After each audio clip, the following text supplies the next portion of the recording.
ನಮಸ್ಕಾರ ವೀಕ್ಷಕರೇ, ದರ್ಗಾ ಪವಾಡ ವಿಶೇಷ ಕಾರ್ಯಕ್ರಮಕ್ಕೆ ಸ್ವಾಗತ. ನಾನು ಶ್ರೀನಾಥ್. ಸರ್ವಧರ್ಮೀಯರ ನಂಬಿಕೆಯ ಕ್ಷೇತ್ರ, ಪೂಜೆ ಪ್ರಾರ್ಥನೆಗಳನ್ನು ಸಲ್ಲಿಸುವ ಪವಿತ್ರ ತಾಣ, ಹಿಂದೂ ಭಾವೈಕ್ಯತೆಗಳನ್ನು ಮುಸ್ಲಿಂ ಪವಿತ್ರತೆಯನ್ನು ಸಾರುವಂತಹ ಕೈಪುಂಜಾಲು ದರ್ಗಾ. ಇದೇ ಇವತ್ತಿನ ವಿಶೇಷ ದರ್ಗಾ ಪವಾಡ.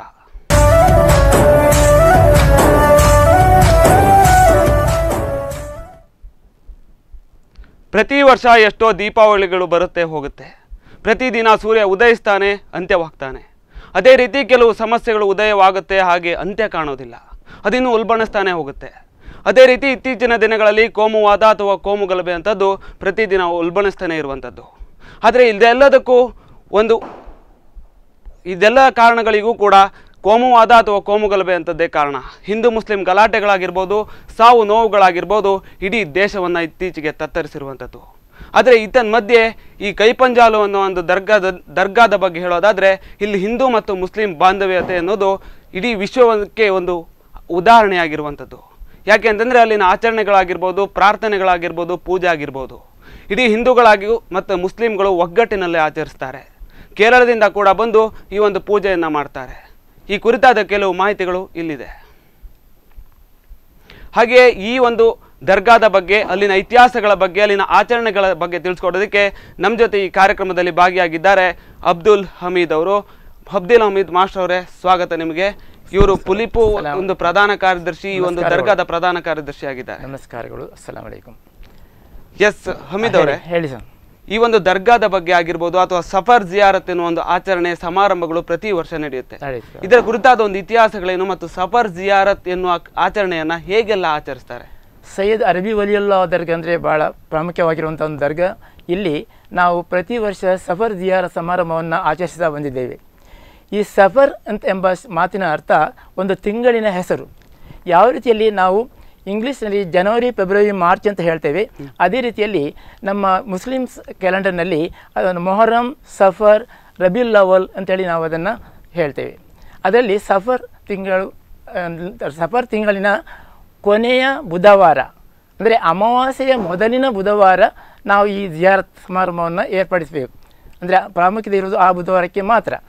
ಈ ವರ್ಷವೇನಾಯ್ತು ಅಂತ ಹೇಳಿದ್ರೆ, ಆ ಬುಧವಾರ ಮತ್ತು ಅಮಾವಾಸ್ಯೆ ಒಟ್ಟಿಗೆ ಬಂತು, ಒಂದೇ ದಿನ ಬಂತು. ಆದ ಕಾರಣ ನಾವು ಒಂದೇ ದಿನ ಆಚರಿಸುವಂಥ ಒಂದು ಸನ್ನಿವೇಶ, ಒಂದು ಒಳ್ಳೆಯ ಸನ್ನಿವೇಶ ಬಂತು. ಹಿಂದೂ ಹಾಗೂ ಮುಸ್ಲಿಮರು ಒಟ್ಟಾಗಿ ಇದನ್ನು ಆಚರಿಸುವಂಥ ಒಂದು ಸನ್ನಿವೇಶ ಬಂತು. ಅದಕ್ಕಾಗಿ ನಾವು ಬೇರೆ ವ್ಯವಸ್ಥೆಗಳನ್ನು ಮಾಡ್ತೇವೆ. ಅಂದರೆ ಹಿಂದೂಗಳಿಗೆ ಏನು ತೊಂದರೆ ಆಗಬಾರ್ದು ಎಂಬ ರೀತಿಯಲ್ಲಿ ನಾವು ಏನು ಮಾಡಿ ಅಂತ ಹೇಳಿದ್ರೆ, ಆ ಜನರು ಬರುವಂಥ ರಸ್ತೆಯನ್ನು ಸ್ವಲ್ಪ ಬದಲಾಯಿಸಿ ಸಮುದ್ರದ ಬದಿಯಲ್ಲಿ ಜನರು ಬರಬೇಕು, ಹಿಂದೂಗಳ ಆ ಪವಿತ್ರ ಆಚರಣೆಗೆ ತೊಂದರೆ ಆಗಬಾರ್ದು ಎಂಬ ದೃಷ್ಟಿಯಲ್ಲಿ ನಾವು ಎಲ್ಲ ವ್ಯವಸ್ಥೆಯನ್ನು ಮಾಡಿದ್ದೇವೆ. ಅದಕ್ಕೆ ಪೊಲೀಸ್ ಇಲಾಖೆ ನಮಗೆ ತುಂಬ ಸಹಕಾರ ನೀಡಿದೆ. ಆ ಬಗ್ಗೆ ನಾನು ವಿವರಿಸ್ತೇನೆ ನಂತರ. ಎಸ್, ಈ ಒಂದು ಸಫರ್ ಜಿಯಾರತ್ ಅನ್ನೋ ಒಂದು ಆಚರಣೆ ಆಗಿರ್ಬೋದು, ಇದೊಂದು ದೊಡ್ಡ ಸಮಾರಂಭ. ಈ ಸಮಾರಂಭವನ್ನು ಎಷ್ಟು ವರ್ಷಗಳಿಂದ ನೀವು ಆಚರಿಸ್ತಾ ಬಂದ? ಸಾಧಾರಣ 100 ವರ್ಷಗಳಿಂದ ಅದು ಅಲ್ಲಿ ನೆಲೆ ನಿಂತಿದೆ. ಆದರೆ ಸಾಮಾನ್ಯವಾಗಿ 1985ರಿಂದ ಇದು ಪುನಃ ಅದು ಬಳಕೆಗೆ ಬಂತು ಅಂತ ಹೇಳಿದ್ರೆ, ಅದು ಅಂದರೆ ಮುಸ್ಲಿಂ ಸಮುದಾಯದ ಮನೆಗಳು ಅಲ್ಲಿಗೆ ತುಂಬ ದೂರದಲ್ಲಿರುವ ಕಾರಣ ಸ್ವಲ್ಪ ಸಮಯ ಅಲ್ಲಿ ನಮಗೂ ಅದಕ್ಕೂ ಸ್ವಲ್ಪ ಸಂಬಂಧ ದೂರ ಇದ್ದಂತಾಯಿತು. ಆನಂತರ ಒಂದು ದಿವಸ ಅಲ್ಲಿ ಬಾಗುತ್ ಅಂತ ಹೇಳಿದೆ, ಕೈಪುಂಜಾಲ್ ಹತ್ತಿರ, ಅಲ್ಲಿ ಒಬ್ಬರು ಎಚ್ ಮೊಹಮ್ಮದ್ ಎಂಬವರ ಮನೆ ಇತ್ತು.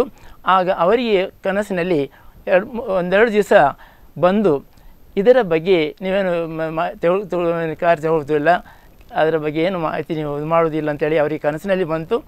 ಆಗ ಅವರು ಆ ವಿಚಾರವನ್ನು ಪುಲಿಪು ಜಾಮಿ ಮಸೀದ್ ಕಮಿಟಿಯ ಗಮನಕ್ಕೆ ತಂದರು. ಹಾಗೂ ಕಮಿಟಿಯವರು ಅಲ್ಲಿಗೆ ಹೋಗಿ ಅಲ್ಲಿಯ ಅಭಿವೃದ್ಧಿ ಮಾಡಲಿಕ್ಕೆ ಪ್ರಯತ್ನ ಪಟ್ಟರು. ಅಲ್ಲಿಂದ ಈಚೆಗೆ ಅಲ್ಲಿ ಪ್ರತಿ ವರ್ಷ ನಾವು ಸಿಹಿಗಂಜಿಯನ್ನು ಮಾಡ್ತಾ ಇದ್ದೇವೆ. ಮತ್ತು ಒಂದು ಸಫರ್ ಜಿಯಾರತ್ ಅನ್ನುವ ಆಚರಣೆ ಹೇಗೆಲ್ಲ ನಡೆಯುತ್ತೆ ಅಂದರೆ, ಅಲ್ಲಿನ ಒಂದು ಆಚರಣೆಗಳನ್ನು ನಡೆಸೋದಕ್ಕೆ ಯಾವ ರೀತಿಯ ಸಿದ್ಧತೆಗಳನ್ನು ಮಾಡ್ಕೊಳ್ಳೋದಾಗಿರ್ಬೋದು, ಮುಂತಾದ ಸಿದ್ಧತೆಗಳೇನು? ಹೌದು, ಅಂದರೆ ಸಫರ್ ಜಿಯಾರತ್ ಬರುವ 1 ತಿಂಗಳು ಅದಕ್ಕಿಂತ ಮೊದಲೇ ನಾವೇನು ಮಾಡ್ತೇವೆ, ಅಲ್ಲಿಯ ಜನರೊಂದಿಗೆ ಹೋಗಿ ಮಾತನಾಡ್ತೇವೆ. ಅದೇ ಪ್ರಕಾರ ಪೊಲೀಸ್ ಇಲಾಖೆಯವರು ನಮಗೆ ತುಂಬ ಸಹಕಾರ ನೀಡ್ತಾರೆ. ಅವರು ಕೂಡ ಒಂದು ಶಾಂತಿ ಸಭೆಯನ್ನು ಮಾಡುವ ಮೂಲಕ ಅಲ್ಲಿಯ ನೇತಾರರನ್ನು, ಸ್ಥಳೀಯರನ್ನು ಕರೆದು ನಮ್ಮನ್ನು ಒಟ್ಟಿಗೆ ಕೂಡಿಸಿ ಅಲ್ಲಿ ಯಾವುದೇ ರೀತಿಯಲ್ಲಿ ತೊಂದರೆ ಬಾರಬಾರ್ದು, ಇಲ್ಲಿ ಒಳ್ಳೆಯ ರೀತಿಯಲ್ಲಿ ನಡ್ಕೊಂಡು ಹೋಗಬೇಕೆಂಬ ರೀತಿಗೆ ಅವರು ಸಹಕಾರ ನೀಡ್ತಾರೆ. ಮತ್ತೆ ಅದೇ ರೀತಿ ಒಂದು ಪೂಜೆ ಪುನಸ್ಕಾರಗಳು ನಡೆಯುತ್ತೆ. ಅಂದ್ರೆ ನಿಮ್ಮ ಒಂದು ಇಸ್ಲಾಂ ಧರ್ಮದಲ್ಲಿ ಹೇಳೋದಾದ್ರೆ ಪ್ರಾರ್ಥನೆಗಳು ನಡೆಯುತ್ತೆ, ಮತ್ತೆ ಹಿಂದೂ ಧರ್ಮದವರಾದ್ರೆ ಪೂಜೆಗಳನ್ನ ನಡೆಸ್ತಾರೆ, ಮತ್ತೆ ಹರಕೆಗಳಾಗಿರ್ಬೋದು, ಮತ್ತೆ ಮುಂತಾದ ಒಂದು ಸಫರ್ ಜಿಯಾರತ್ ನಲ್ಲಿ ನಡೀತಾ ಇರ್ತಕ್ಕಂಥ ಆಚರಣೆಗಳು. ಅಂದ್ರೆ ಹಿಂದೂಗಳು ಬರ್ತಾರೆ, ಮುಸ್ಲಿಮರು ಬರ್ತಾರೆ, ಅವರವರ ಭಾವನೆಗಳಿರ್ತಕ್ಕಂತೆ ಅವರವರ ಭಾವೈಕ್ಯತೆಗಳಿರ್ತಕ್ಕಂತೆ ಅವರು ಆಚರಣೆಯನ್ನ ಮಾಡುವಂಥದ್ದು. ಅದಕ್ಕೆ ನಿಮ್ಮ ಒಂದು ಈ ದರ್ಗಾದಲ್ಲಿ ಯಾವ ರೀತಿಯಾದ ಒಂದು ವೇದಿಕೆಯನ್ನು ನೀವು ಕೊಡ್ತೀರಿ? ಅಂದರೆ ಸಾಮಾನ್ಯವಾಗಿ ಈ ಹರಕೆ ಎಂಬುದು ಅಲ್ಲಿಯ ಮಗುವಿನ ಬಾಂಧವರು, ಅದರ ಅಂದರೆ ಹತ್ತಿರ ಇರುವವರು ಮಗುವಿನ ಬಾಂಧವರು ಹಾಗೂ ಹಿಂದೂಗಳು ಅಲ್ಲಿಯ ಭಕ್ತಿಯಲ್ಲಿ ತಲ್ಲೀನರಾದವರು ಅವನಿಗೆ ಹಲವಾರು ಹರಕೆಯನ್ನು ಹೇಳ್ತಾರೆ. ಅಂತೇಳಿ ಸಾಮಾನ್ಯ ಮೀನು ಹಿಡಿಯಲು ಹೋಗುವಾಗ ನಮ್ಮ ಬಲೆಗೆ ಜಾಸ್ತಿ ಮೀನು ಬಿದ್ದರೆ ನಾವು ಹರಕೆ ಕೊಡ್ತೇವೆ ಅಂತ ಹೇಳ್ತಾರೆ. ಇನ್ನು ಕೆಲವರು ನಮ್ಮ ಮನೆಯಲ್ಲಿ ಕಾಯಿಲೆ ಬಂದಾಗ ಅದಕ್ಕೆ ನಾವು ಹರಕೆ ಕೊಟ್ಟು ಹೇಳ್ತಾರೆ. ಆ ಪ್ರಕಾರ ಅಲ್ಲಿ ಆ ಹರಕೆಯನ್ನು ಈ ಜಿಯಾರತ್ ಸಮಾರಂಭ ದಿನ ಅಲ್ಲಿ ಒಪ್ಪಿಸ್ತಾರೆ. ಅದು ಆ ಒಂದು ಸಫರ್ ಜಿಯಾರತ್ ಸಮಾರಂಭದ ದಿನವೇ ಮೊದಲು ಹಾಕಿಕೊಂಡಂತಹ ಹರಕೆಗಳನ್ನು ಅವತ್ತೇ ಸಲ್ಲಿಸ್ತಾರೆ. ಅಂದ್ರೆ ಆ ದಿನ ತುಂಬಾ ಇದು ಬೆಲ್ಲದ ಕಟ್ಟುಗಳು, ತೆಂಗಿನಕಾಯಿಗಳು, ಅಕ್ಕಿ ಬಂದಿರ್ತದೆ, ರಾಶಿ ಬಂದಿರ್ತದೆ. ಅದನ್ನು ನಾವು ಕೂಡ ಬಳಸ್ತೀವಿ. ಬೇರೆ ನಾವು ತರ್ತೇವೆ, ಆದರೆ ಅದನ್ನು ಕೂಡ ನಾವು ಬಳಸಿಕೊಳ್ತೇವೆ. ಮತ್ತೆ ಹರಕೆ ಬರ್ತದೆ. ಹರಕೆಯನ್ನ ಮಾಡ್ಕೊಳ್ಳುವಂತ ಕ್ರಮಗಳೇನು ಅಂದ್ರೆ, ಒಂದು ಹರಕೆಯನ್ನ ಮಾಡಬೇಕಾದ್ರೆ ಪ್ರತಿಯೊಬ್ಬರು ಕೂಡ ಒಂದು ಯಾವ್ದು ಹರಕೆಯನ್ನ ಮಾಡಬೇಕು ಅವರು ಆ ದರ್ಗಕ್ಕೆ ಆಗಮಿಸಿ ಅಲ್ಲಿಯೇ ಹರಕೆಯನ್ನು ಮಾಡುವಂತ ಕ್ರಮವ, ಅಥವಾ ಎಲ್ಲಿ ಬೇಕಾದ್ರೂ ಒಂದು ಅವರ ಮನೆಯಲ್ಲೇ ಹರಕೆಯನ್ನ ಸಲ್ಲಿಸ್ತೇವೆ ನಾವು ಅಂತ ಹೇಳಿ ನಂತರ ಇಲ್ಲಿ ಬಂದು ಹರಕೆಯನ್ನು ಸಲ್ಲಿಸಿಲ್ಲ? ಹರಕೆ ಹೇಳುವಾಗ ಅಲ್ಲಿಯೇ ಬರಬೇಕಾಗಿಲ್ಲ. ದೇವರು ಎಲ್ಲರ ಮನಸ್ಸಿನಲ್ಲಿ ಇರ್ತಾರೆ. ಆ ಹರಕೆಯನ್ನು ಅವರ ಮನಸ್ಸಿನಲ್ಲಿ ನೆನೆಸಿ ಈ ಪ್ರಕಾರ ಕೊಟ್ಟು ಹೇಳಿದರೆ ಇದನ್ನು ದೇವರು ಸ್ವೀಕರಿಸ್ತಾರೆ. ನಂತರ ಅವರು ಬಂದು ಕೊಟ್ಟರೆ ಸಾಕು, ವರ್ಷಕ್ಕೆ ಒಮ್ಮೆ ಕೊಟ್ಟರು ಸಾಕಾಗ್ತದೆ. ಇಲ್ಲದ್ರೆ ಅಲ್ಲಿ ಹರಕೆಯ ಡಬ್ಬಿ ಉಂಟು, ಆ ಡಬ್ಬಿಗೆ ಬಂದು ಅವರು ಹಣ ಹಾಕಿ ಹೋಗ್ತಾರೆ. ಹೌದು, ಹರಕೆ ಹಣ ಹಾಕಿ ಹೋಗ್ತಾರೆ. ಮತ್ತೆ ಈ ಒಂದು ದರ್ಗಾ ಅಂತದ್ದು, ಈ ಪುಂಜಾಲು ದರ್ಗಾ ಅಂತದ್ದು ಎಷ್ಟೋ ಒಂದು ಜನರಿಗೆ ಈಗ ಮಾದರಿ ಆಗ್ಬೇಕಾದಂಥದ್ದು. ಯಾಕೆಂತಂದ್ರೆ ಈಗಿನ ಒಂದು ದಿನಗಳಲ್ಲಿ, ಇತ್ತೀಚಿನ ದಿನಗಳಲ್ಲಿ ಕೋಮುಗಲಭೆ ಆಗಿರ್ಬೋದು, ಕೋಮುವಾದ ಅಂತಕ್ಕಂಥದ್ದು ಭಾರಿ ಪ್ರಮಾಣದಲ್ಲಿ ಒಂದು ದೇಶವನ್ನ ತತ್ತರಿಸ್ತಾ ಇರುವಂತ ಒಂದು ಘಟನೆಗಳು ಈಗಾಗಲೇ ನಡೆದಿದೆ, ಸಾವು ನೋವುಗಳು ನಡೆದಿದೆ ಈ ಕೋಮುಗಲಭೆಯಿಂದ.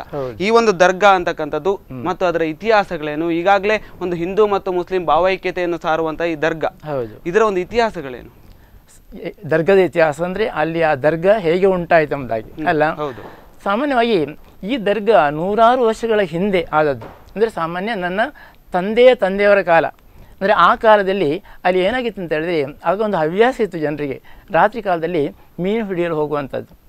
ಹಾಗೆ ಮೀನು ಹಿಡಿಯಲು ಹೋದಾಗ ಏನಾಯ್ತು ಅಂತ ಹೇಳಿದ್ರೆ, ಒಂದು ದಿನ ಅರಬ್ಬಿ ಸಮುದ್ರದಲ್ಲಿ ಒಂದು ದೊಡ್ಡ ದೇಹ, ಪವಾಡ ಪುರುಷನ ದೇಹ ಬಂದು ಅಲ್ಲಿ ಬದಿಗೆ ಬರ್ತದೆ. ಆಗ ಅವರು ಒಂದು ವಿಷಯ ಹೇಳ್ತಂತ ಹೇಳಿದ್ರೆ, ಇದು ಒಳ್ಳೆಯ ಒಂದು ಕರಾಮತಿನ ವ್ಯಕ್ತಿಯಾಗಿದ್ದರೆ ನಮಗೆ ಇದರ ಕರಾಮತನ್ನು ತೋರಿಸಿಕೊಡ್ಬೇಕು ಎಂಬುದಾಗಿ ಹೇಳ್ತಾರೆ. ಹೇಳಿ ಆ ದೇಹವನ್ನು ತೋಟದಲ್ಲಿ ಇರಿಸಿ ಅವರು ಪುನಃ ಮೀನು ಹಿಡಿಯಲಿಕ್ಕೆ ಹೋಗ್ತಾರೆ. ಆಗ ಅವರಿಗೆ ದೊಡ್ಡ ದೊಡ್ಡ ಮೀನುಗಳು ಸಿಗ್ತವೆ. ಎಲ್ಲಿಂತಂದರೆ ಹೊತ್ತುಕೊಂಡು ಬರಲಿಕ್ಕೆ ಸಾಧ್ಯವಿಲ್ಲ ಅಂತ ದೊಡ್ಡ ದೊಡ್ಡ ಮೀನುಗಳು ಅಲ್ಲಿ ಬೀಳ್ತವೆ. ಆಗ ಏನು ಮಾಡ್ತಾರೆ ಅಂತ ಹೇಳಿದ್ರೆ, ಇದನ್ನು ದೇಹವನ್ನು ಒಂದು ಕಡೆ ಜೋಪಾನ ಇಟ್ಟು ಅವರು ನಂತರ ಮನೆಗೆ ಬಂದು ಅದರ ದಫನ ಕ್ರಿಯೆಯನ್ನು ಮಾಡಲಿಕ್ಕೆ ಮುಂದಾಗ್ತಾರೆ. ಎಲ್ಲಿ ದಫನ ಮಾಡ್ತಾರೆ ಅಂತ ಹೇಳಿದ್ರೆ, ಮಸೀದಿಗೆ ಬರಲಿಕ್ಕೆ ಹೊತ್ತುಕೊಂಡು ತುಂಬ ದೂರ ಆದ ಕಾರಣ ಅವರು ಅದೇ ಹತ್ತಿರದ ತೋಟದಲ್ಲಿ ಅದರ ದಫನ ಕ್ರಿಯೆಯನ್ನು ಮಾಡ್ತಾರೆ. ಅಲ್ಲಿಯೂ ಕೂಡ ಅವರು ಪುನಃ ಒಂದು ಇದನ್ನು ಪ್ರಶ್ನಿಸ್ತಾರೆ ಅಂತ ಹೇಳಿದ್ರೆ, ನಮಗೆ ಇದರ ಕರಾಮತ್ತು ಕಂಡು ಬರಬೇಕು, ಮುಂದಿನ ನಾಳೆ ಬರುವಾಗ ಇದರ ಕರಾಮತ್ತು ಕಂಡು ಬರಬೇಕಂತೇಳಿ ಒಂದು ಪ್ರಶ್ನೆಯನ್ನು ಹಾಕ್ತಾರೆ. ಹಾಗೆ ಮರುದಿವಸ ಹೋಗುವಾಗ ಏನಾಯ್ತು ಅಂತ ಹೇಳಿದ್ರೆ, ಆ ದರ್ಗಾ ಇವರು ಮಾಡಿ ಬಂದಂಥ ಆ ದರ್ಗಾ ಉಂಟಲ್ಲ, ಕಬ್ರಸ್ ಅಂತ ಹೇಳ್ತಾರೆ, ಅದು ಹಿಂದಿನ ರಾತ್ರಿಗಿಂತ ತುಂಬ ಉದ್ದವಾಗಿತ್ತು.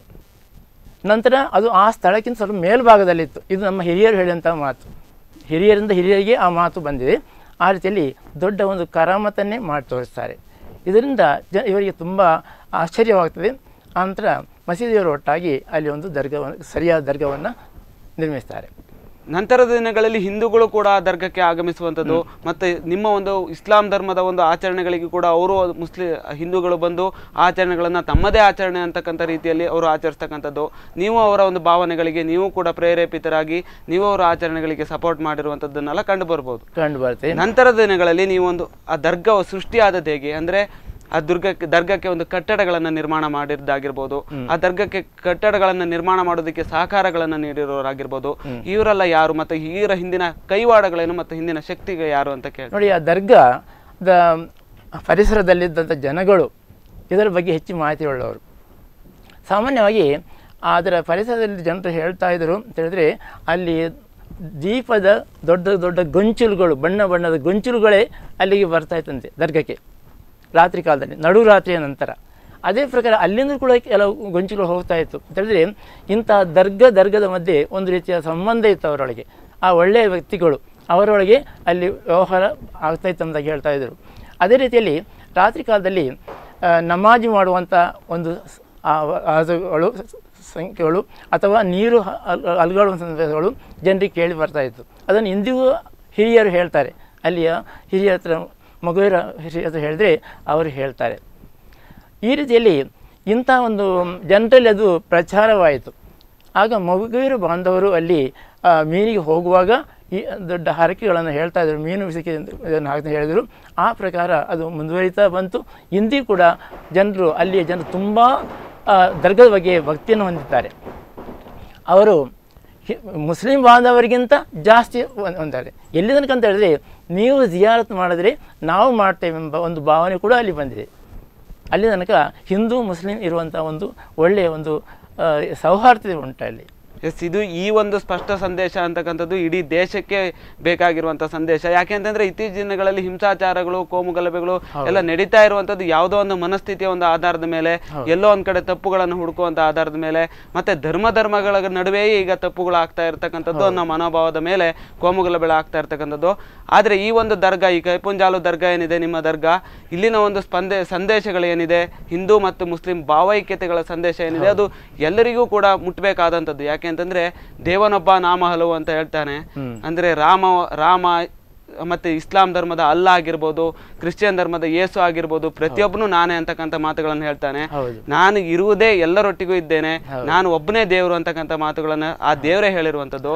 ಆದ್ರೆ ಯಾಕೆ ಇತ್ತೀಚಿನ ದಿನಗಳಲ್ಲಿ ಜನರು ಒಂದು ಅನ್ಯ ಧರ್ಮ ಅಥವಾ ಕೋಮು ಗಲಭೆ, ಅನ್ಯ ಕೋಮಿನ ವ್ಯಕ್ತಿ ಅಂತ ಹೇಳಿ ಒಂದು ಹಿಂಸಾಚಾರವನ್ನ ಮಾಡ್ತಾನೆ ಅಂತಕ್ಕಂಥದ್ದು ಗೊತ್ತಾಗ್ತಾ ಇಲ್ಲ. ಆದ್ರೆ ಈಗ ನಿಮ್ಮ ದರ್ಗದ ಬಗ್ಗೆನೇ ಮಾತಾಡೋದಾದ್ರೆ, ಇದು ಹಿಂದೂಗಳ ಜಾಗದಲ್ಲಿ ಇರ್ತಕ್ಕಂಥ ಒಂದು ದರ್ಗಾ ಅಂತಕ್ಕಂಥ ಮಾಹಿತಿಗಳು ತಿಳಿದು ಬಂದಿರುವಂಥದ್ದು.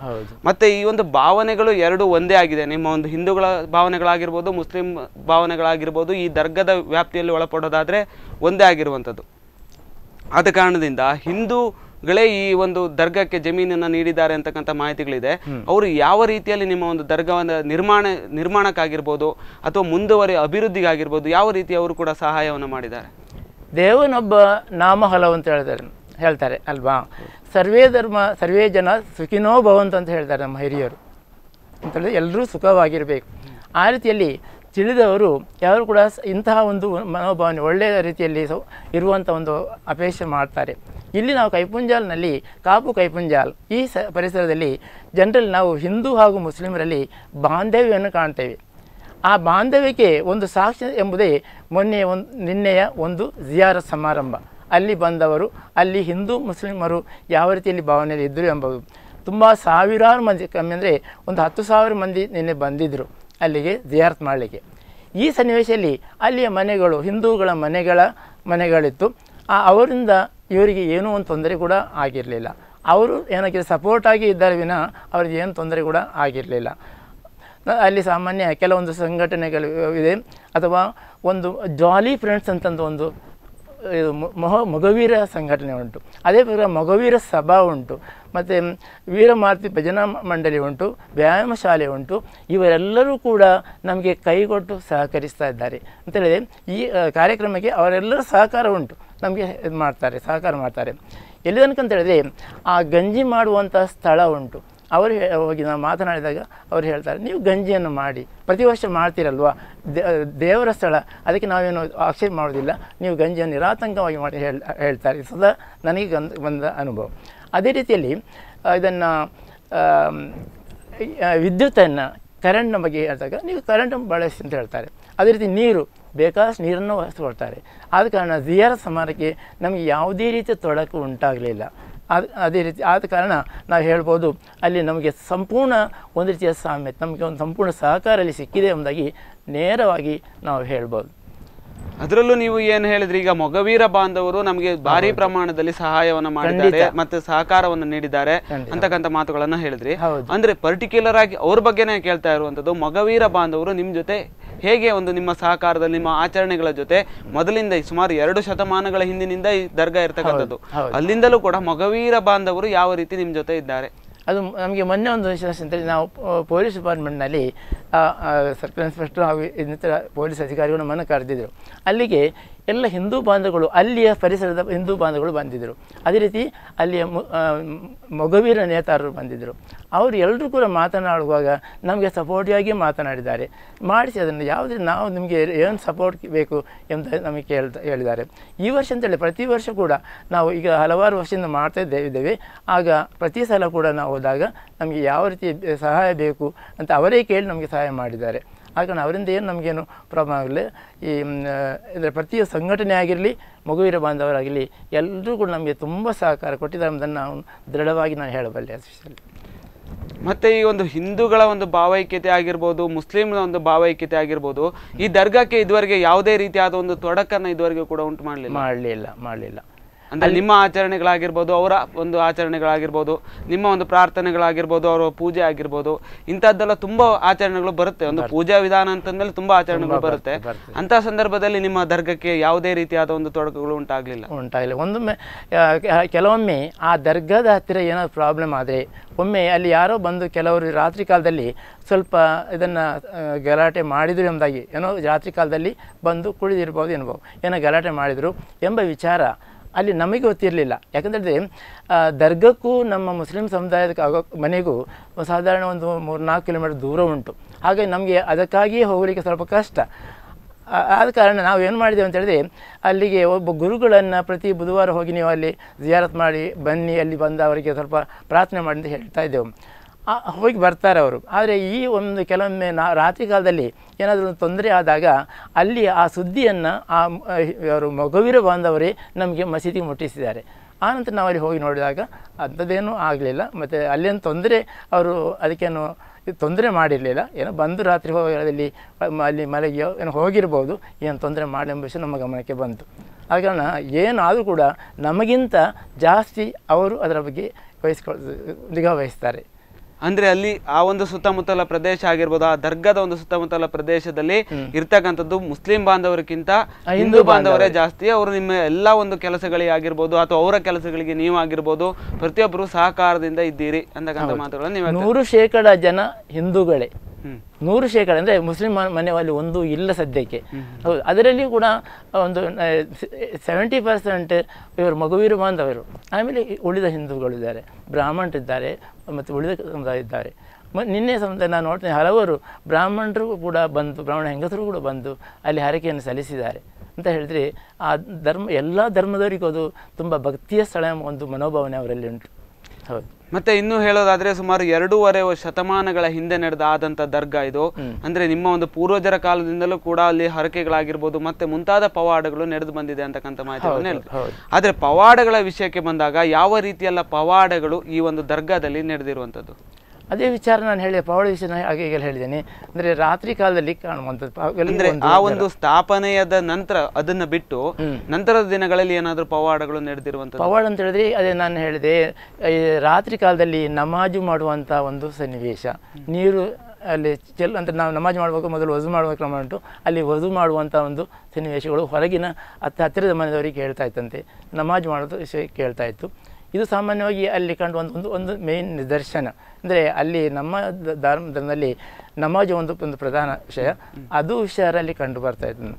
ನಂತರ ವಿಷಯ ನಾನು ಹೇಳಿ, ಈ ಬೆಳಕಿನ ವಿಷಯ ಈಗಲೂ ಕೂಡ ಅಲ್ಲಿ ನಿನ್ನೆ ಒಂದು ಹೆಂಗಸ ಒಬ್ಬರು ಹೇಳಿದರು, ಮೊಗವೀರ ಬಾಂಧವರು ಹೇಳಿದರು, ಅಲ್ಲಿ ಇಲ್ಲಿ ಬೆಳಕಿನ ಬಣ್ಣದ ಬೆಳಕಿನ ಗೊಂಚಲುಗಳನ್ನು ಅಲ್ಲಿಂದ ಎದ್ದುಕೊಂಡು ಬೇರೆ ಕಡೆಗೆ ಹೋಗುವಂದರೆ, ಅಲ್ಲಿ ಸಾಮಾನ್ಯ ಲೈಟ್ ಹೌಸ್ ಹತ್ತಿರ ಒಂದು ಕೂಡ ನಮ್ಮದು ಇದೇ ಥರ ಒಂದು ಇದು ಅರಬ್ಬಿ ಸಮುದ್ರದಲ್ಲಿ ಬಂದಂಥ ಒಂದು ಇದು ಉಂಟು, ದರ್ಗಾ ಉಂಟು.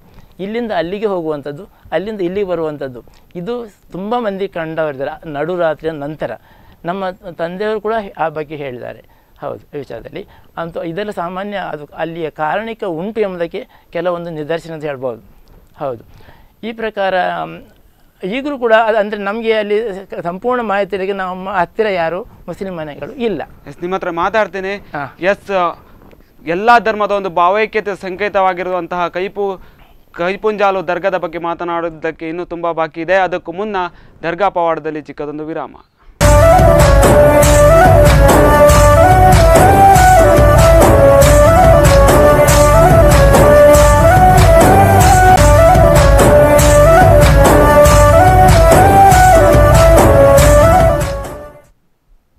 ವಿರಾಮದ ನಂತರ ದರ್ಗಾ ಪವಾಡ ವಿಶೇಷ ಕಾರ್ಯಕ್ರಮಕ್ಕೆ ಸ್ವಾಗತ.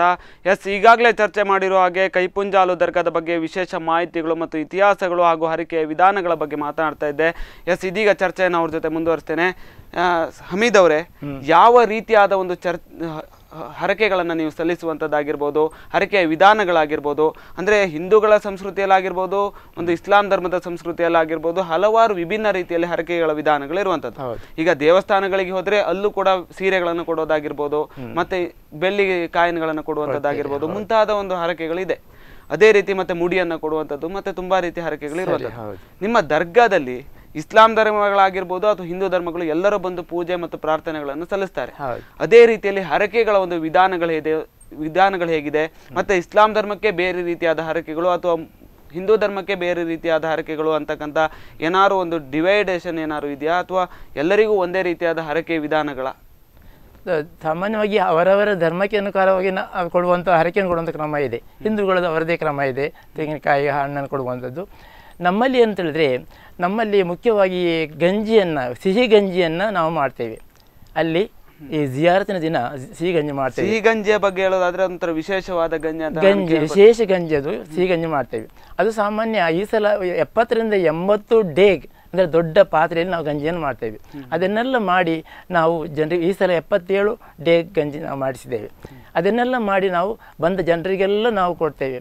ನಂತರ ಅಲ್ಲಿಯ ಜನರು ಹೋಗುವಾಗ ಕೂಡ ನಾವು ಗಂಜಿಯನ್ನು ಕೊಂಡೋಗ್ತಾರೆ, ಅವರ ಮನೆಗೆ ಕೊಂಡೋಗಿ ಊಟ ಮಾಡ್ತಾರೆ. ಇಷ್ಟು ಬಂದ ಜನರು ಎಲ್ಲರೂ ಕೂಡ ಗಂಜಿಯನ್ನು ಕೊಂಡೋಗಲಿ ನಾವು ಅವಕಾಶ ಮಾಡಿಕೊಡ್ತೇವೆ. ಅಂದರೆ ಚೀಲ ತರ್ತಾರೆ ಅಥವಾ ಪಾತ್ರೆ ತರ್ತಾರೆ, ಅದ್ರ ಮೇಲೆ ನಾವು ಗಂಜಿ ಕೊಡ್ತೇವೆ.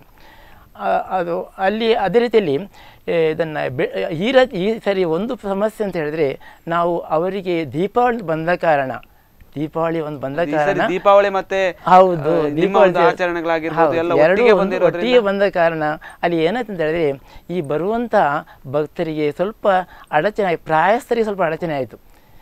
ಚಿಕ್ಕ ಪ್ರಾಯದವರು ಅಥವಾ ಎಂಥರು ಬಂದಿದ್ದಾರೆ. ಆದರೆ ಈ ಪ್ರಾಯಸ್ಥರು ಬರುವಾಗ ಏನಾಯ್ತು ಅಂತ ಹೇಳಿದ್ರೆ, ಆ ಹೊಯ್ಗೆಯಲ್ಲಿ ಸ್ವಲ್ಪ ನಡ್ಕೊಂಡು ಬರಲಿಕ್ಕೆ, ಅದೇ ಪ್ರಕಾರ ನಾವು ಸ್ವಲ್ಪ ಪೊಲೀಸ್ ಡಿಪಾರ್ಟ್ಮೆಂಟ್ನಲ್ಲಿ ರಿಜಿಸ್ಟ್ರೇಷನ್ ಮಾಡಿದ ಕಾರಣ ಸ್ವಲ್ಪ ಅಲ್ಲಿ ಅಡೆತಡೆ ಉಂಟು ಮಾಡಿದ ಕಾರಣ, ಅಂದರೆ ಜನರ ನುಗ್ಗಲು ಉಂಟಾಗೋ ರೀತಿಯಲ್ಲಿ ಪೊಲೀಸ್ ಡಿಪಾರ್ಟ್ಮೆಂಟ್ ನಮಗೆ ಸಹಕಾರ ನೀಡಿದ್ದಾರೆ.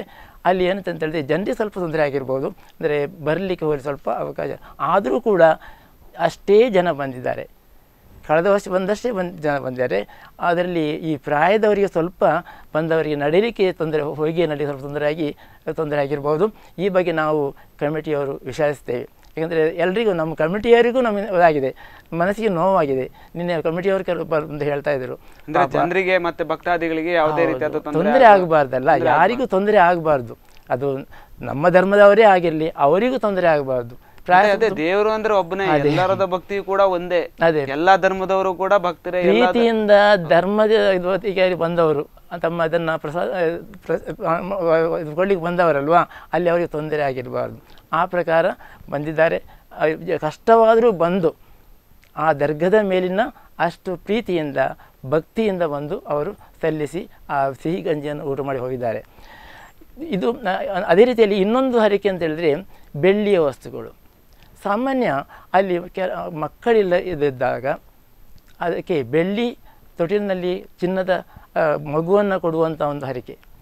ಮಗು ಆಕೃತಿಯ ಒಂದು ಬೆಳ್ಳಿಯ ಒಂದು ತೊಟ್ಟಿಲಿನಲ್ಲಿ ಚಿಕ್ಕ ಒಂದು ಮಗುವಿನ ಚಿತ್ರ ಮಾಡಿ ಕೊಡುವಂಥ ಒಂದು ಆರಿಸಿ ಕೊಡುವಂಥ, ಅಥವಾ ದೇಹದ ಬಾಕಿ ಏನಾದರೂ ಅನಾರೋಗ್ಯವಾದ ಕಾಯಿಲೆ ಆದಾಗ, ಒಂದು ಬಾಕಿ ಒಂದು ಹೃದಯಕ್ಕೆ ಸಂಬಂಧ ಕಾಯಿಲೆ ಬಂತು, ಆಗ ಬೆಳ್ಳಿಯ ಹೃದಯವನ್ನು ಕೊಡುವಂಥದ್ದು. ಯಾವ್ದಾವ್ದೊಂದು ಕಾಯಿಲೆಗಳಾಗಿರ್ಬೋದು, ಯಾವುದೊಂದು ಭಾಗಕ್ಕೆ ಬಂದಿರ್ತದೋ ಆ ಥರದ ಭಾಗವನ್ನು ಈ ಬೆಳ್ಳಿಯದನ್ನು ಮಾಡಿಸಿ ಕೊಡುವಂಥ ಇಂತಹ ತುಂಬ ಹರಕೆಗಳು ಬರ್ತವೆ.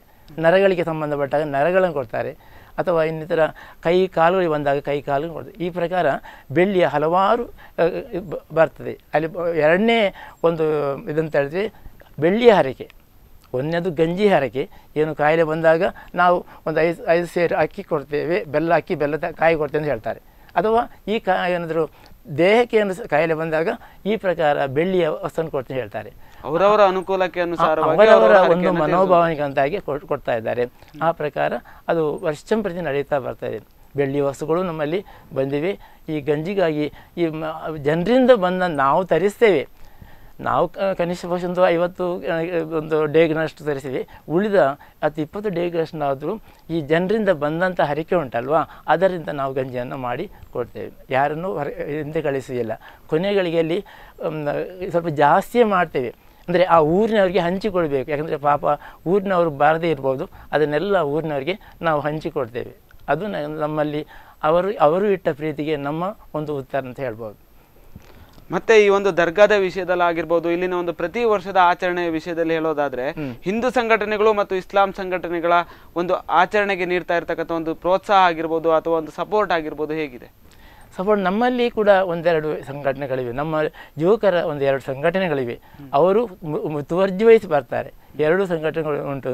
ಅವರು 2 ಅಂದರೆ ಯುವಕರ ಸಂಘಟನೆಗಳು. ಆ 2 ಸಂಘಟನೆ ಕೂಡ ಅವರು ಮುತುವರ್ಜಿ ಆದೇಶ ಎಲ್ಲ ಕೆಲಸ ಬಿಡ್ತಾರೆ. ಒಂದು ದಿವಸ ದರ್ಗಾಕ್ಕೆ ನಮ್ಮ ಸೇವೆ ಅಂತ ಹೇಳಿ ಎಲ್ಲರೂ ಬಂದು ಅಲ್ಲಿ ವಾಲಂಟ್ರಿಯಾಗಿ ನಿಂತು ತುಂಬ ಸಹಕಾರ ನೀಡ್ತಾರೆ. ಅಂದರೆ ಸಾಮಾನ್ಯ ಕೆಲವರು ಅದರ ರಸ್ತೆ ಸಮುದ್ರ ಕರಾವಳಿಯಲ್ಲಿ ಹೋಗುವಂಥ ರಸ್ತೆ ಅಲ್ಲಿ ಇರ್ಬೋದು, ದರ್ಗದ ಹತ್ತಿರ ಇರ್ಬೋದು, ಇನ್ನಿತರ ಗಂಜಿ ಮಾಡುವಲ್ಲಿ ಇರ್ಬೋದು. ಅವರು ಯಾವ ವಸ್ತು ಬೇಕು ಆ ಕೂಡಲೇ ಫೋನ್ ಮಾಡಿ ಕೂಡಲೇ ಬಂದು ನಮಗೆ ಸಹಕಾರ ಕೊಡ್ತಾರೆ. ವಾಲಂಟ್ರಿಯಾಗಿ ಕೆಲಸ ಮಾಡ್ತಿದ್ದರು.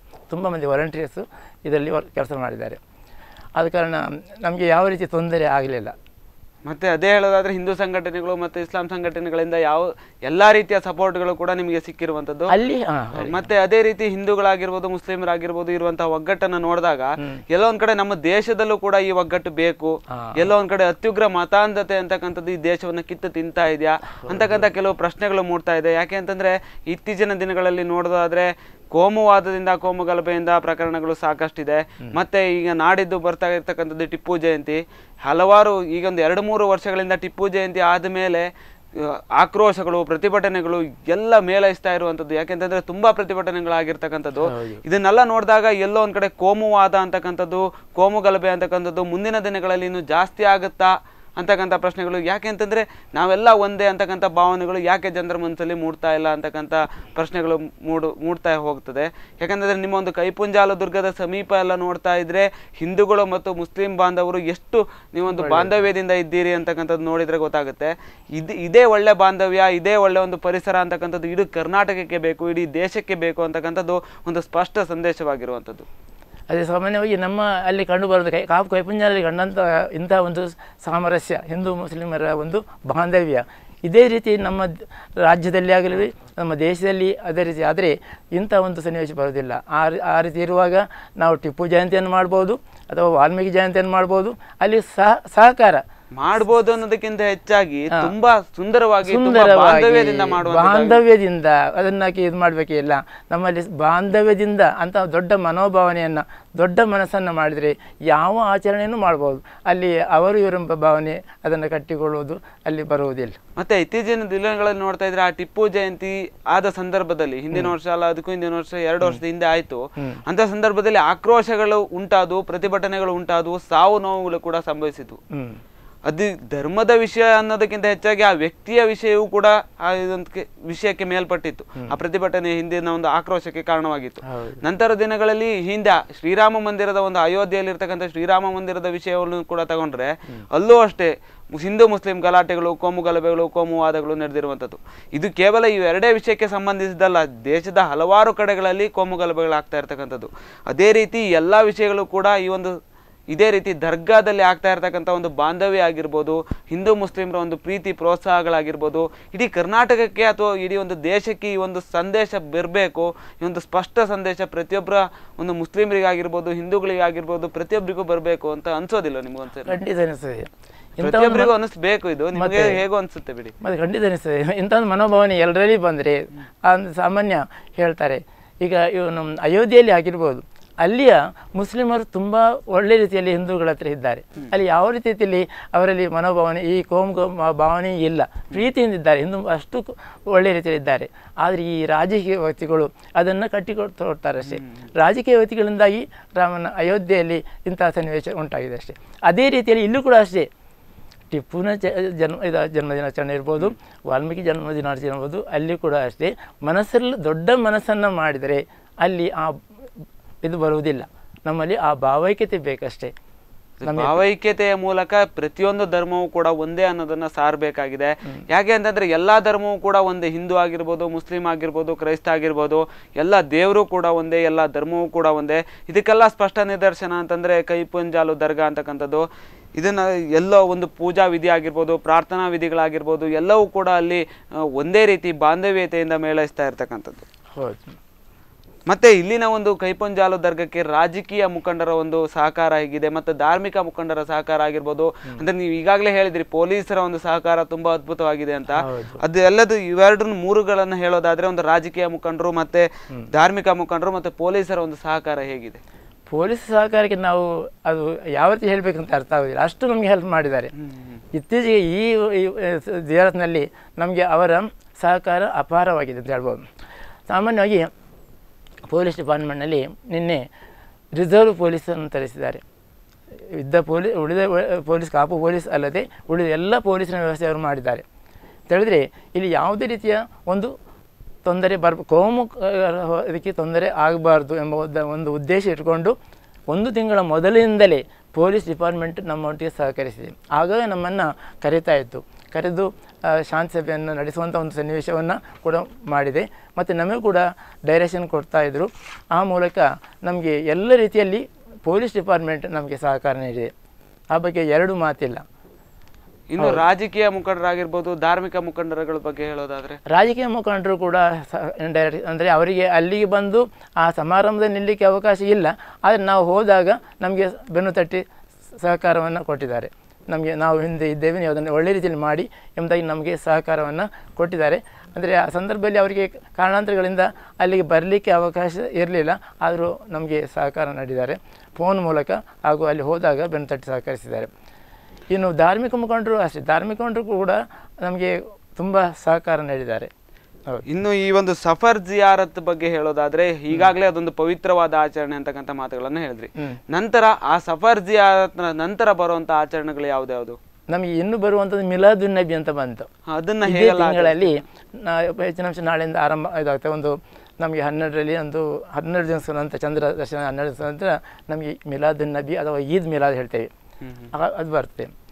ಆಗ ಬಂದಾಗ ಕೂಡ ನಮ್ಮಲ್ಲಿ ಕೂಡ ನಾವು ಒಳ್ಳೆ ರೀತಿಯಲ್ಲಿ ಜನರೊತ್ತಿಗೆ ಇದ್ದ ಕಾರಣ ನಮ್ಮ ಕಾಪು ಏರಿಯಾದಲ್ಲಿ ಈ ತನಕ ಏನು ಸಮಸ್ಯೆ ಬಂದಿಲ್ಲ ನಮ್ಮಲ್ಲಿ. ಅಂದರೆ ಆ ದಿನ ನಮ್ಮ ಹತ್ತಿರದ ಒಂದು 5-6 ಮಸೀದಿಯ ಎಲ್ಲ ಅವರು ಯುವಕರು ಹಾಗೂ ಇನ್ನಿತರ ಎಲ್ಲ ಬರ್ತಾರೆ, ಮೆರವಣಿಗೆ ಇರ್ತದೆ. ಮೆರವಣಿಗೆ ಇರುವಾಗ ಅಸಾಧಾರಣ ಮಟ್ಟಿಗೆ ಚಿರ ತನಕ ನಾವು ಮೆರವಣಿಗೆ ಹೋಗ್ತೇವೆ, ಅಲ್ಲಿಂದ ವಾಪಸ್ ಬರ್ತೇವೆ. ಬರುವಾಗ ಕೂಡ ಹಿಂದೂಗಳು ಕೂಡ ನಮಗೆ ಒಂದೊಂದು ಕಡೆ ನಿಲ್ಲಿಸಿ ಶರ್ಬತನ್ನು ಕೊಡ್ತಾರೆ, ನಿಲ್ಲಿಸಿ ಅದೊಂದು ಅದ್ಭುತವಾದ ಸನ್ನಿವೇಶ ಅಂತ ಹೇಳ್ಬೋದು. ಅವರು ಕೊಡ್ತಾರೆ. ಕಾರ್ಯಕ್ರಮ ನಿಮ್ಮದು, ಆಚರಣೆ ನಿಮ್ಮದು, ಆದ್ರೆ ಶರಬತ್ತನ್ನ ಕೊಡುವಂತದ್ದು ಹಿಂದೂಗಳು.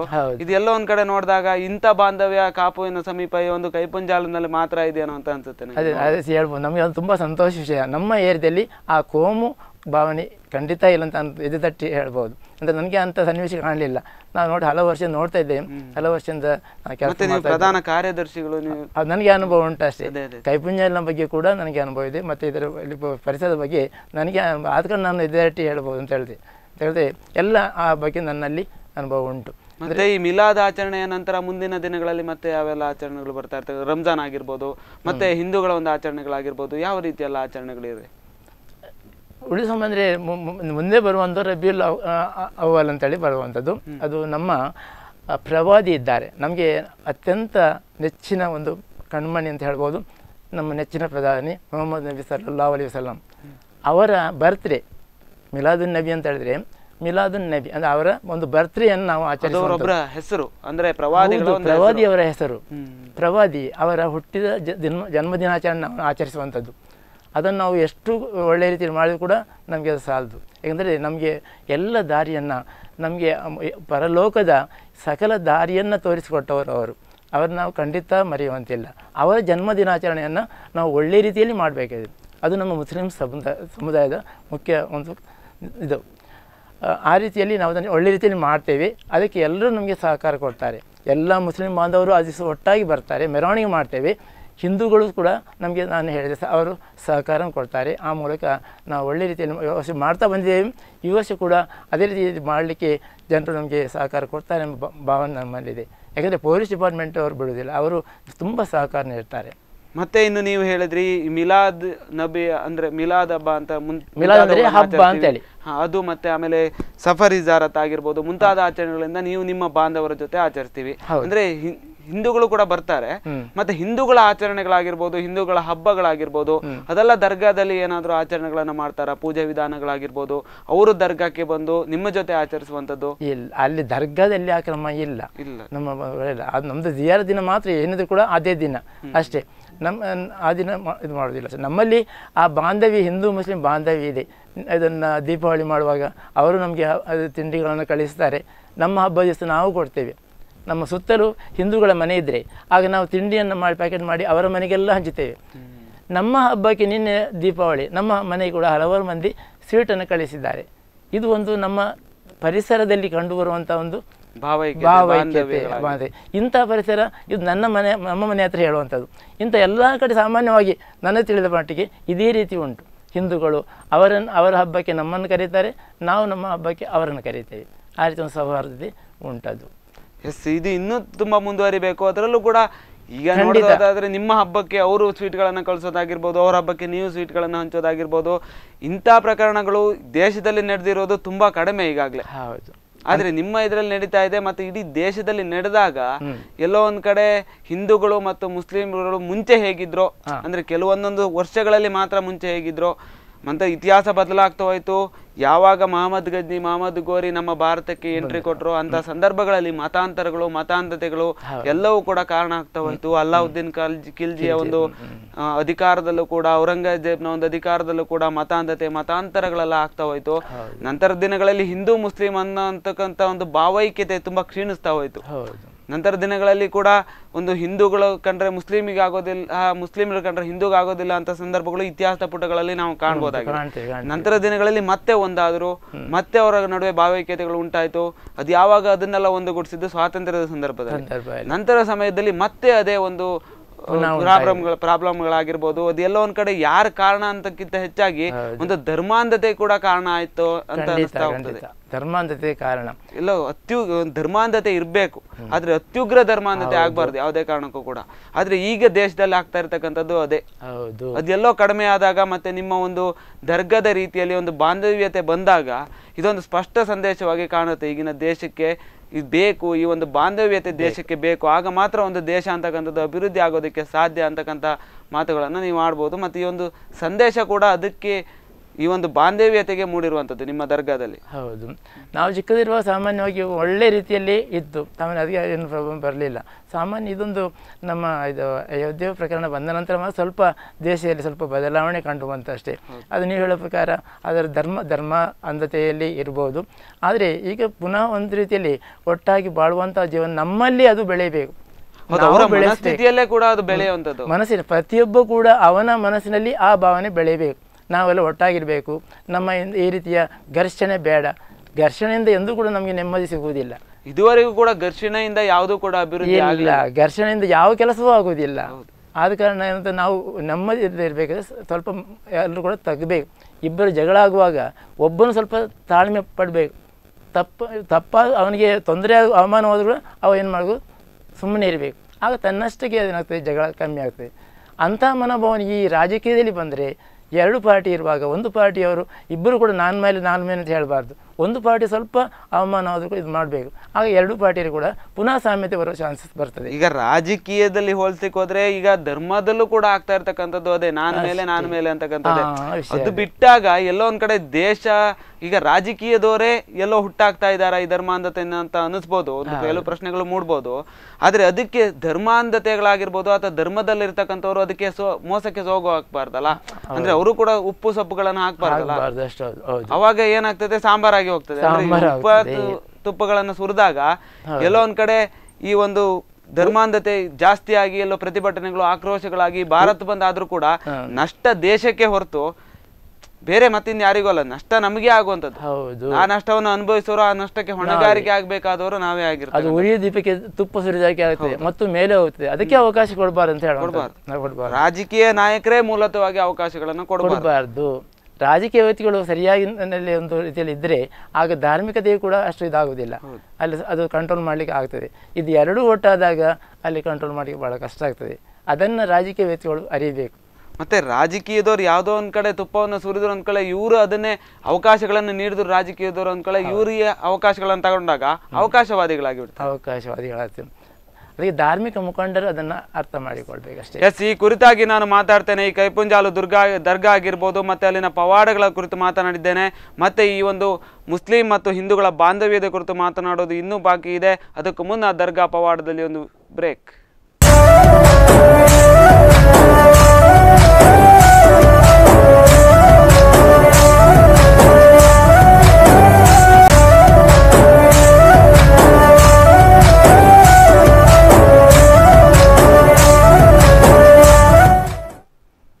ವಿರಾಮದ ನಂತರ ದರ್ಗಾ ಪವಾಡ ವಿಶೇಷ ಕಾರ್ಯಕ್ರಮಕ್ಕೆ ಸ್ವಾಗತ. ನಾನು ಮಾತಾಡ್ತಾ ಇದ್ದೆ ಕೈಪುಂಜಾಲು ದರ್ಗಾದ ಬಗ್ಗೆ ಮತ್ತು ಅಲ್ಲಿನ ಒಂದು ಇತಿಹಾಸದ ಬಗ್ಗೆ ಮಾತನಾಡ್ತಾ ಇದ್ದೆ. ಅಬ್ದುಲ್ ಹಮೀದ್ ಅವರೇ, ಎಸ್, ಈ ಒಂದು ಕೈಪುಂಜಾಲು ದರ್ಗಾ ಮತ್ತು ಅದರ ಅಧೀನದಲ್ಲಿರ್ತಕ್ಕಂಥ ಬೇರೆ ಯಾವ್ದಾದ್ರು ಮಸೀದಿಗಳಿದೆಯಾ? ಮತ್ತು ಅದರ ಜೊತೆ ನಿಮ್ಮ ಒಂದು ಮಸೀದಿಯ ಜೊತೆ ನಿಮ್ಮ ಒಂದು ದರ್ಗಾದ ಜೊತೆ ನಂಟಿರುವಂಥ ಬೇರೆ ಯಾವ್ದಾದ್ರು ಮಸೀದಿಗಳಿದೆಯಾ? ನಮ್ಮ ಪುಲಿಪುಜಾಮಿಯ ಮಸೀದಿಗೆ ಸಂಬಂಧಪಟ್ಟು ಇನ್ನೊಂದು ದರ್ಗಾ ಉಂಟು. ಅದರ ಹೆಸರು ಶಂಶುದ್ದೀನ್ ವಲಿಯಲ್ಲಾ ದರ್ಗಾ ಅಂತೇಳಿ, ಭಾಳ ಪ್ರಾಮುಖ್ಯವಾಗಿರುವಂಥದ್ದು. ಅದು ಕೂಡ ಅಲ್ಲಿ 2 ವರ್ಷಕ್ಕೊಮ್ಮೆ ನಾವು ಉರುಸ್ ಜಿಯಾರತನ್ನು ಮಾಡ್ತಾ ಇದ್ದೇವೆ. ಉರುಸ್ ಜಿಯಾರತ್ ಅಂದರೆ ಅದರ ವಿಶೇಷತೆಗಳೇನು ಮತ್ತು ಅದರ ಒಂದು ಆಚರಣೆಗಳೆಲ್ಲ ಹೇಗಿರುತ್ತೆ? ಸಾಮಾನ್ಯವಾಗಿ ಅದು 2 ವರ್ಷಕ್ಕೊಮ್ಮೆ ಅಲ್ಲಿ ಒಂದು ನಾವು ಉರುಸನ್ನು ಮಾಡ್ತೇವೆ. ಆಗ ಕೂಡ ಅಲ್ಲಿಗೆ ತುಂಬ ಮಂದಿ ಹರಕೆಯನ್ನು ಕೊಡಲಿಕ್ಕೆ ಬರ್ತಾರೆ. ಅದು ಕೂಡ ಸಾಮಾನ್ಯ ಅವರು ಒಬ್ಬ ಬಹಳ ಪ್ರಸಿದ್ಧವಾಗಿರುವಂಥ ಪವಾಡ ಪುರುಷ ಅಲ್ಲಿ ತೀರಿ ಹೋಗಿರುವಂಥ. ಮೊದಲಿಗೆ ಅವರು ನಮ್ಮ ಕಾಪುನಲ್ಲಿ ವಾಸವಾಗಿದ್ದರು. ಸಾಮಾನ್ಯ ಅಂದರೆ ಊಟ ತಿಂಡಿ ತಗೊಳ್ಳದೆ ಸ್ವಲ್ಪ ಕಾಡಿನ ಅಲ್ಲಿ ಬದಿಯಲ್ಲಿ ಕೂಡ ವಾಸ ಮಾಡ್ತಾಯಿದ್ದಂತೆ ಒಂದು ಮಹಾನ್ ವ್ಯಕ್ತಿಯವರು, ಪವಾಡ ಪುರುಷ. ಆನಂತರ ಅವರು ಮಸೀದಿಯಲ್ಲೇ ತೀರಿ ಹೋದರು. ನಂತರ ಅವರನ್ನು ಅಲ್ಲಿಯೇ ನಾವು ದರ್ಗಾ ಮಾಡಿರ್ತೇವೆ. ಆ ಕಾಲದಲ್ಲಿ ಅವರು ತೀರಿ ಹೋಗುವ ತುಂಬ ನೀರಿನ ಬಾಟ್ಲಿಗಳು ಅಲ್ಲಿ ಇತ್ತು ಅಂತ ಹೇಳಿದ್ರೆ, ಏನು ಕಾಯಿಲೆ ಬಂದರೂ ಕೂಡ ಅವರು ಅದನ್ನು ಮಂತ್ರಿಸಿ ಅಂತ ಹೇಳಿ ನಮ್ಮ ಇದನ್ನು ಹೇಳಿ ಅವರು ಕೊಡ್ತಾಯಿದ್ರು. ಅದರಲ್ಲಿ ಕಾಯಿಲೆ ಗುಣ ಆಗ್ತಾಯಿತ್ತು. ತುಂಬ ಮಂದಿ ಬರ್ತಾಯಿದ್ರು ಅಲ್ಲಿಗೆ, ಅದಕ್ಕೆ ನೀರು ಕೊಂಡೋಗಿ ಬರ್ತಾಯಿದ್ರು. ಆ ಸಂದರ್ಭದಲ್ಲಿ ಎಲ್ಲಿ ತನಕ ಅದು ಮುಟ್ಟಿದೆ ಅಂತ ಹೇಳಿದ್ರೆ, ಕೊನೆಗೆ ಎಲ್ಲರೂ ಕೂಡ ಆ ಊರಿನವರೆಲ್ಲ ಅಲ್ಲಿಗೆ ಬಂದು ನೀರನ್ನು ಕೊಂಡೋಗಿ ಶುರು ಮಾಡಿದರು. ಆಗ ಅಲ್ಲಿ ಇಬ್ಬರು ಡಾಕ್ಟ್ರ್ ಇದ್ದರು. ಒಬ್ಬರು ವಿಠಲ್ ಶೆಟ್ಟಿ ಡಾಕ್ಟ್ರ್ ಮತ್ತು ಇನ್ನೊಬ್ಬರು ಡಾಕ್ಟ್ರ್ ಇದ್ದರು. ಅವರು ಏನು ಮಾಡಿದ್ರೆ ಕೊಂದು ಬಂದು ಇವರ ಕಾಲಿಗೆ ಅಡ್ಡ ಬಿದ್ದರು. ಗುರುಗಳೇ, ನಿಮ್ಮಿಂದಾಗಿ ನಮಗೆ ಏನು ವ್ಯಾಪಾರ ಇಲ್ಲ, ಎಲ್ಲ ಇಲ್ಲಿಗೆ ಬರ್ತಾರೆ, ನಮ್ಮಲ್ಲಿ ಚಿಕಿತ್ಸೆ ಬರುವುದಿಲ್ಲ ಅಂತೇಳಿ.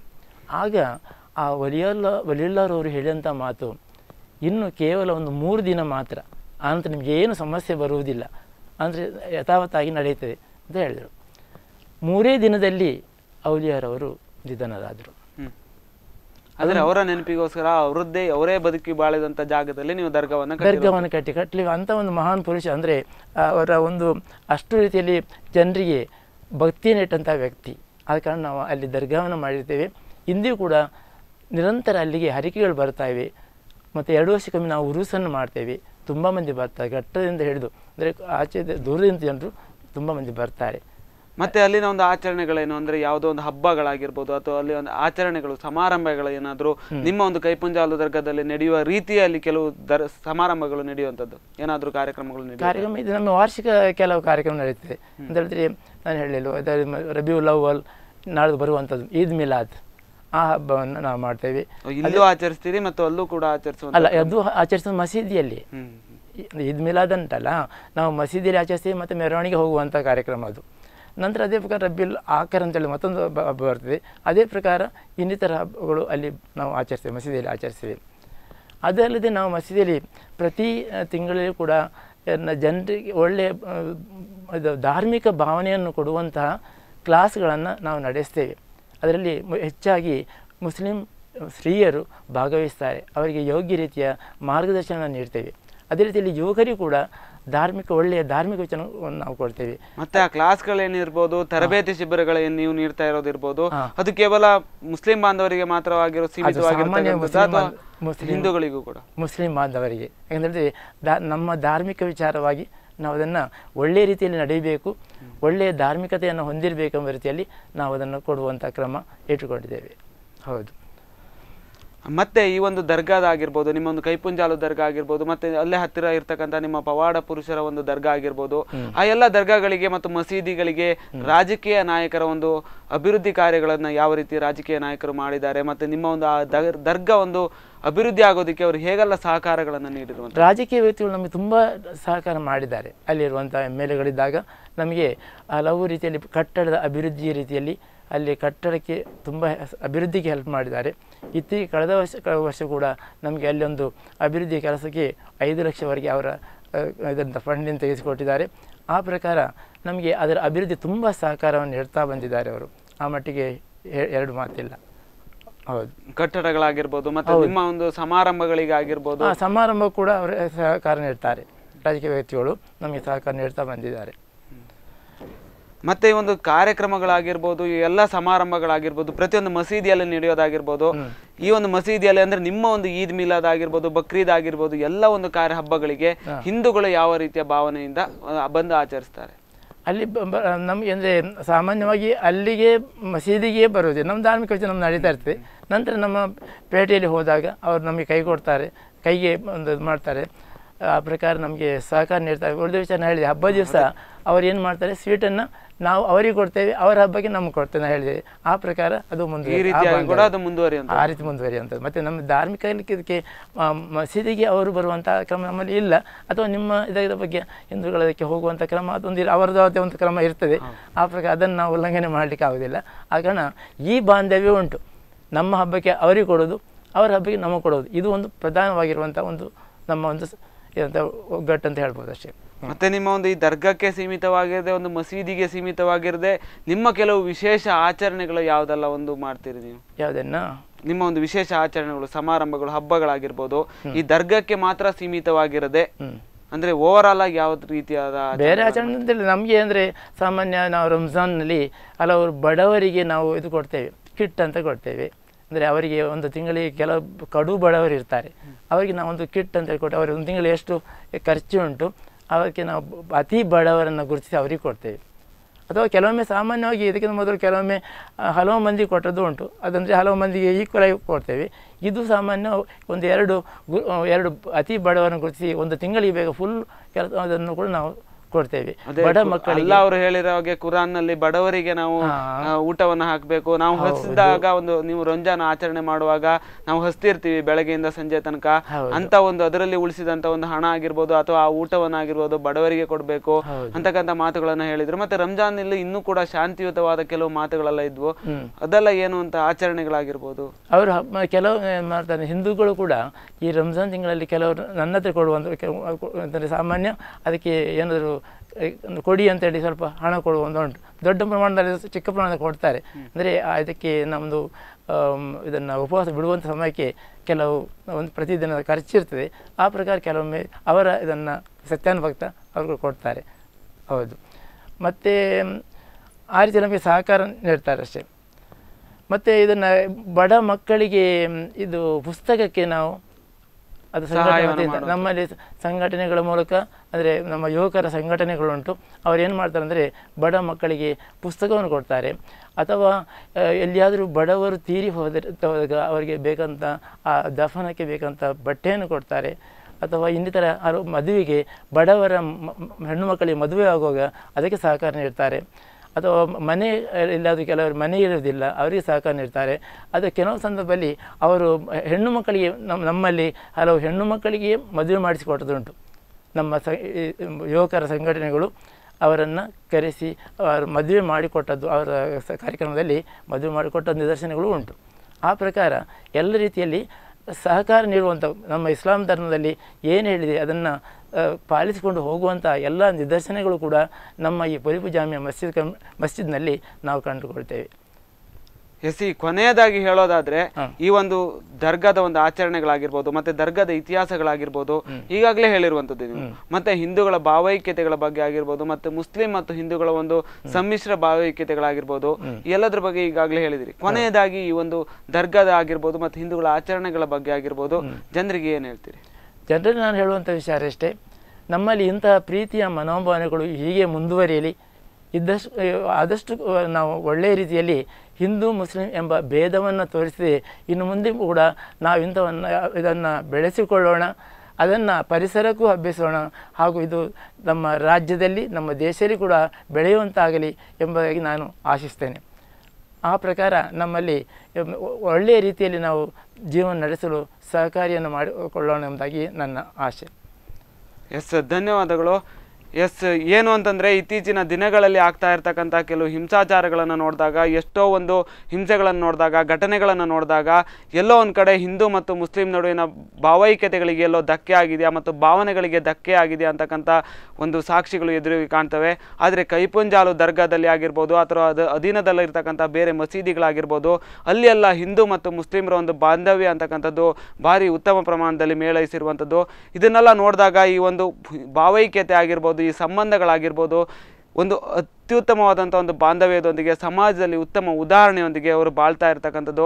ಹಿಂದೂಗಳು ಮುಸ್ಲಿಮರಿಗೆ ಮತ್ತು ಮುಸ್ಲಿಮರಿಗೆ ಹಿಂದೂಗಳಿಗೆ ಸಹಾಯವನ್ನು ಮಾಡೋ ನಿಟ್ಟಿನಲ್ಲಾಗಿರ್ಬೋದು, ಯಾವುದೇ ಒಂದು ಹಬ್ಬ ಹರಿದಿನಗಳಲ್ಲಿ ತಮಗೆ ತಾವು ಒಂದು ಬಾಂಧವ್ಯದ ದೃಷ್ಟಿಯಿಂದ ಸ್ವೀಟ್ಗಳನ್ನು ಹಂಚುವಂಥ ಕ್ರಮಗಳಾಗಿರ್ಬೋದು, ಇಂಥದ್ದನ್ನೆಲ್ಲ ನೋಡಿದಾಗ ಈಗಲೂ ಕೂಡ ಇಂಥ ಒಂದು ಕೋಮು ಗಲಭೆ ಇಲ್ಲದೆ, ಕೋಮು ವಾದಕದ ಒಂದು ಯೋಚನೆಯೇ ಇಲ್ಲದೆ ಬದುಕ್ತಾ ಇದ್ದಾರೆ. ಈ ಒಂದು ಪ್ರದೇಶ ಅಂತಕ್ಕಂಥದ್ದು, ಈ ಒಂದು ಕೈಪುಂಜಾಲು ದರ್ಗಕ್ಕೆ ಮಾತ್ರ ಈ ಒಂದು ಬಾಂಧವ್ಯ ಅಂತಕ್ಕಂಥದ್ದು ಸೀಮಿತವಾಗಬಾರ್ದು. ಎಲ್ಲ ದರ್ಗಗಳಲ್ಲೂ, ಎಲ್ಲ ದೇವಸ್ಥಾನಗಳಲ್ಲೂ, ಎಲ್ಲ ಮಸೀದಿಯಲ್ಲೂ, ಹಾಗೆ ಅದೇ ರೀತಿ ಎಲ್ಲ ದೇಶಗಳಲ್ಲೂ ಕೂಡ ಈ ಒಂದು ಬಾಂಧವ್ಯ ಅಂಥದ್ದು ಸೀಮಿತವಾಗಬೇಕು. ಅದೇ ರೀತಿ ಮುಂದಿನ ದಿನಗಳಲ್ಲಿ ಬರ್ತಾ ಇರತಕ್ಕಂಥ ಒಂದು ಟಿಪ್ಪು ಜಯಂತಿ ಆಗಿರ್ಬೋದು, ಮತ್ತು ಇನ್ನು ಹಲವಾರು ಕಾರ್ಯಕ್ರಮಗಳು ಕೂಡ ಬರ್ತಾ ಇರುವಂಥದ್ದು. ಈ ಎಲ್ಲ ಒಂದು ಕಾರ್ಯಕ್ರಮಗಳಲ್ಲಿ ಈ ಒಂದು ಯಾವುದೇ ಒಂದು ಸನ್ನಿವೇಶಗಳಲ್ಲಾಗಿರ್ಬೋದು, ಸಮಾಜದ ಯಾವುದೇ ಒಂದು ಪ್ರಮುಖ ಘಟನೆಗಳಲ್ಲಾಗಿರ್ಬೋದು, ದಯವಿಟ್ಟು ಒಂದು ಬಾಂಧವ್ಯದ ದೃಷ್ಟಿಯಿಂದ ನೋಡಿ ಹೊರತು ಯಾವುದೇ ಧರ್ಮದ ದೃಷ್ಟಿಯಿಂದ ನೋಡಬೇಡಿ. ಧರ್ಮಾಂಧತೆಯ ದೃಷ್ಟಿಯಲ್ಲಿ ಯಾವುದೇ ಕಾರಣಕ್ಕೂ ಪ್ರತಿಯೊಬ್ಬ ಜನರನ್ನು ಕೂಡ ನೋಡಬೇಡಿ. ಎಲ್ಲರೂ ಹಿಂದೂಗಳು, ಎಲ್ಲರೂ ಮುಸ್ಲಿಮರೇ, ಎಲ್ಲರೂ ಕ್ರೈಸ್ತರೇ, ಎಲ್ಲ ಧರ್ಮಗಳು ಕೂಡ ಒಂದೇ ಅನ್ನೋ ಭಾವನೆಯಿಂದ ನೋಡಿ. ಆಗ ಮಾತ್ರ ಉತ್ತಮ ಸಮಾಜವನ್ನು ಕಟ್ಟುವಲ್ಲಿ ಅತ್ಯುತ್ತಮವಾದ ಪ್ರಯತ್ನವನ್ನು ನಾವು ಮಾಡಿದಾಗತ್ತೆ. ನಮ್ಮ ಭಾರತ ಒಂದು ಅಭಿವೃದ್ಧಿಯ ಪಥದತ್ತ ಸಾಗೋದಕ್ಕೆ ಈ ಒಂದು ಎಲ್ಲ ಧರ್ಮೀಯರ ಒಂದು ಕೈ ಜೋಡಿಸುವಂಥ ಅವಶ್ಯಕತೆ ತುಂಬ ಇದೆ. ಯಾಕಂತಂದರೆ ದೇಶದಲ್ಲಿ ಇರ್ತಕ್ಕಂಥ ಸಮಸ್ಯೆಗಳೇ ತುಂಬ ಇದೆ. ಅದರ ಮಧ್ಯೆ ನಾವು ಕೋಮುವಾದವನ್ನು ನೀಡೋದು ಬೇಡ, ಕೋಮು ಗಲಭೆಗಳನ್ನು ನೀಡೋದು ಬೇಡ, ಈ ಕೋಮು ಸಮಸ್ಯೆಗಳನ್ನು ನೀಡೋದು ಬೇಡ. ಈ ಎಲ್ಲ ಸಮಸ್ಯೆಗಳನ್ನು ಬಗೆಹರಿಸೋದಕ್ಕೆ ಸರ್ಕಾರ ಕಷ್ಟಪಡ್ತಾ ಇರುವಂಥದ್ದು. ಇದನ್ನೆಲ್ಲ ಬಗೆಹರಿಸೋದನ್ನು ನಾವೇ ಬಗೆಹರಿಸಬೇಕಾದಂಥ ಅವಶ್ಯಕತೆ ಇದೆ. ನಮ್ಮ ಕೈಯನ್ನು ನಾವೇ ಜೋಡಿಸಿದಾಗ ಇಲ್ಲೊಂದು ಕಡೆ ನಾವು ಭಾರತವನ್ನು ಕಟ್ಟುವಂಥ ಕೆಲಸಗಳನ್ನು ಮಾಡ್ಬೋದು ಅಂತ ಹೇಳ್ತಾ ಈ ಕಾರ್ಯಕ್ರಮವನ್ನು ಮುಗಿಸ್ತಾ ಇದ್ದೇನೆ. ಇದು ಇವತ್ತಿನ ವಿಶೇಷ. ಇನ್ನಷ್ಟು ಸುದ್ದಿ ಮತ್ತು ಮನರಂಜನೆಗಳಿಗಾಗಿ ನೋಡ್ತಾ ಇರಿ ಸ್ಪಂದನ ಟಿವಿ.